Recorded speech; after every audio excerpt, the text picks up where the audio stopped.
কিন্তু আমার আল্লাহ বাকি মখলুকাতের মধ্যেও কিছু নিদর্শন রেখেছেন না রাখেন। যেমন আমরা দেখেছি আমার মায়েরা ঘরে মুরগি পোষে, আপনাদের একা পোষে তো?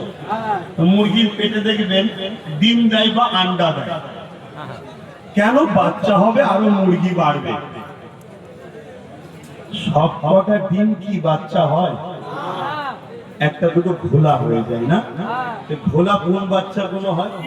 কোন ডিম গুলো? যেগুলো মায়ের পেটে তা পায় না, যেগুলো মায়ের পেটে তা পায় না, সেগুলো কি হয়? ঘোলা হয়ে যায়।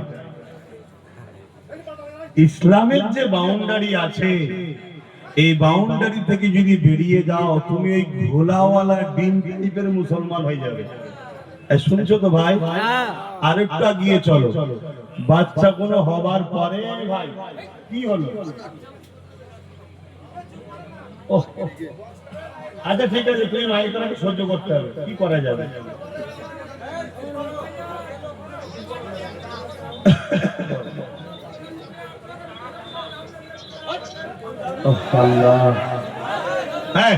কি কথা? তার মনে একটা কথা দেখেছে, বলতো সবাই মিলে লোকটাকে ঘেমে দেবে। বয়স্ক মানুষ, বসেন আব্বা, বসেন আব্বা। আমি আব্বাস সিদ্দিকী, আমি নিজের কথা বলতে পারি, আমাদের কথার দায়িত্ব আমি নিই না। আমি আমার দায়িত্ব নিই, শুনছেন তো নাকি? আমি আমাদের দায়িত্ব নিই না। আর পাশাপাশি আমার ছোট ভাই নওশাদটার দায়িত্ব আমি নিয়েছি। চেনেন তো নাকি? ভুল কাজ করছে নাকি? চোর চিটিংবাজ নাকি? নবী বলছেন কোরাইশের নেতৃত্ব মানতে হবে। নওশাদ কোরাইশ বংশের ছেলে, মাথায় রেখে দিও। অধিকার যাচ্ছে না, এর দায়িত্বটা নিয়েছি আমি।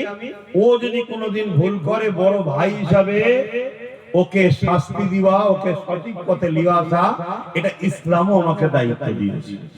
বাকি বাপ কারো দায়িত্ব নিয়ে কোনো কথা বলতে পারবো না। আশা করছি আপনি উত্তর পেয়ে গেছেন। চলে আসেন, আমি যে কথা বলছিলাম। কি কথা বলছিলাম? হ্যাঁ, বাচ্চা কোনো হওয়ার পরে দেখবেন মা নিয়ে ঘুরতে বেরোয়, তাই তো নাকি?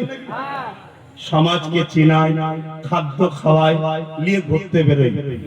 ওই বাচ্চা কোনো ওপরে যখন কোনো বিপদের সংকেত দেয়, মা দেখবেন একটা ডাক দেয়, মুরগিটা ডাক দেয় একটা।